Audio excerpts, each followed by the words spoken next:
দক্ষিণ দিনাজপুর জেলার বুনিয়াদপুরে সারা রাজ্যের পাশাপাশি ঐতিহ্যবাহী রথযাত্রা উৎসব অত্যন্ত উৎসাহ উদ্দীপনার মধ্য দিয়ে পালিত হল। এদিন বুনিয়াদপুর শহর ও সংলগ্ন এলাকায় মোট প্রায় 5 থেকে 6টি রথ বের করা হয়। রথযাত্রাকে ঘিরে এলাকা জুড়ে ছিল উৎসবের আমেজ। রথের দড়ি টানতে সকাল থেকেই ভিড় জমাতে শুরু করেন ভক্তরা। আনুমানিক 5 থেকে 6,000 মানুষের সমাগম দেখা যায়। নারী, পুরুষ, শিশু থেকে প্রবীণ সব বয়সের মানুষ ভক্তিভরে রথের দড়ি টেনে এই ধর্মীয় উৎসবে অংশ নেন। স্থানীয়দের পাশাপাশি দক্ষিণ দিনাজপুরের বিভিন্ন এলাকা এবং দূর দূরান্ত থেকেও বহু মানুষ বুনিয়াদপুরে আসেন রথের দড়ি টানার শুভক্ষণে অংশ নিতে।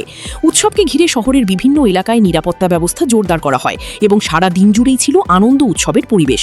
প্রতি বছরের মতো এবারও বুনিয়াদপুরের রথযাত্রা উৎসব ধর্মীয় ঐতিহ্য, সম্প্রীতি ও ভক্তির এক অনন্য নজির হয়ে উঠেছে।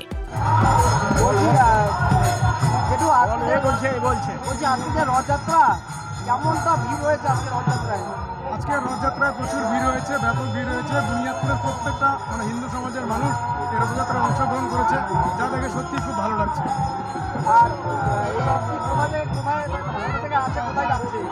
আমাদের বুনিয়াদপুর থেকে শুরু হয়েছে, বুনিয়াদপুর পীরতলা থেকে এখন রশিদপুরে গিয়ে এটা দাঁড়াবে।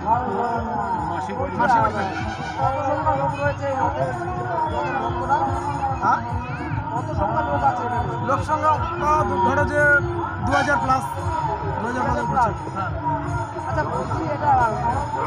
রাস্তার দুই দিক দিয়ে তো প্রচুর ভক্তরা রয়েছে।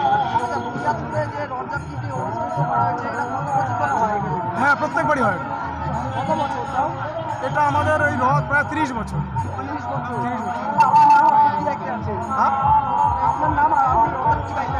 আমার নাম সুব্রত সেন রায়, আমি রথের মুখ্য উপদেষ্টা।